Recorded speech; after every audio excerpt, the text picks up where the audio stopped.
The search for the elixir of youth starts inside the cell. Here, rogue elements cause most of the damage that we call aging. If we could reduce this damage, we might slow the seemingly inevitable decline to old age.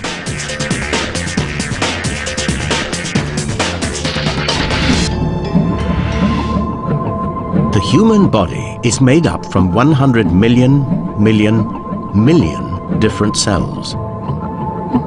Some are manufactured continuously. 170 billion red cells form daily to carry oxygen.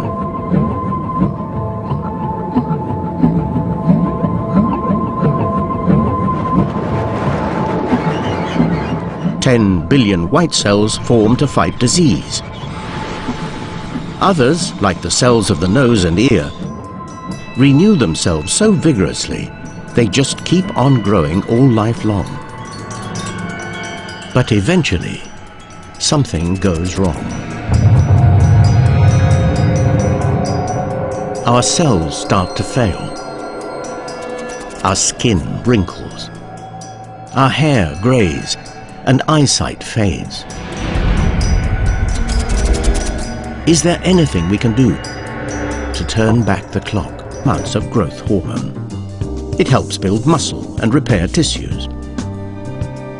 At about the age of 25, levels peak, then start to drop off.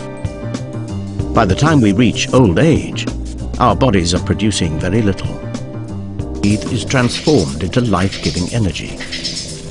But not all. Some oxygen degrades into particles called free radicals. Released, free radicals can damage any part of any cell in the body.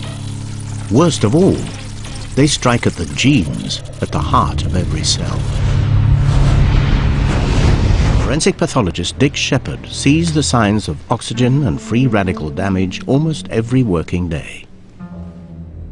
We see damage caused by oxygen in almost every body that we examine. It's present at a cellular level, but we see it with the naked eye in the brain and the heart and the lungs.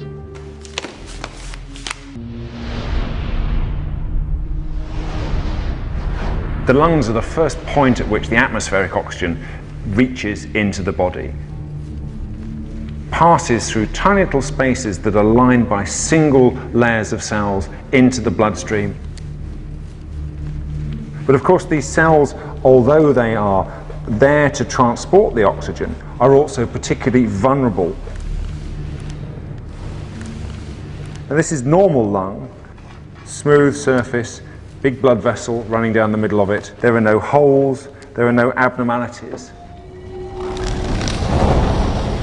A lifetime of exposure to pollutants like smoking will change that.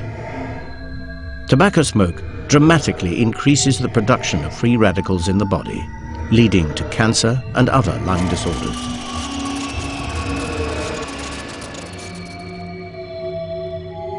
In this lung, the damage is obvious. The damage done by free radicals can also be seen in other organs.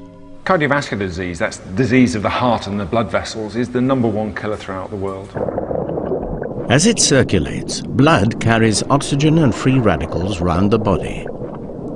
Over time, they can damage artery walls. Combined with cholesterol, this leads to furring up of important blood vessels. This is the inside of the aorta, the biggest blood vessel of the body. A thin, smooth tube, a perfect vessel for the transport of blood.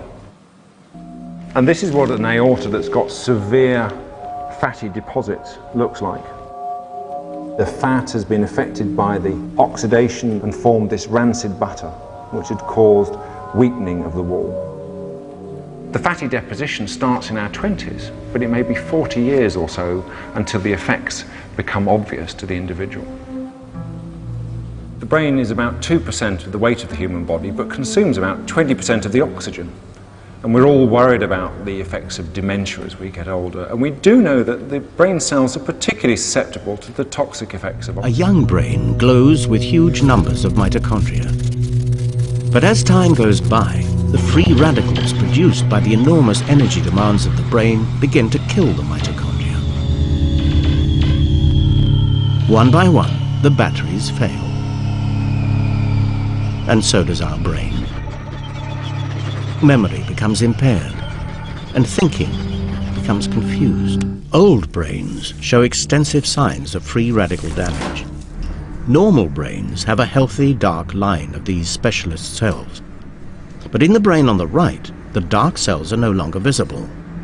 They have been destroyed by the products of oxygen. Given that we know the effects of oxygen, it's not a surprise that we age or we grow old. What is surprising, though, is that we actually live so long and remain so healthy. The more you rush around, the more oxygen you need, and the more free radicals you produce.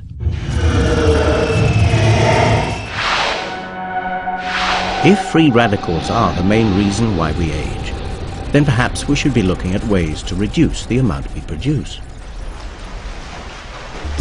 That's because fruit and vegetables are the best source of vitamins like A, C, and E.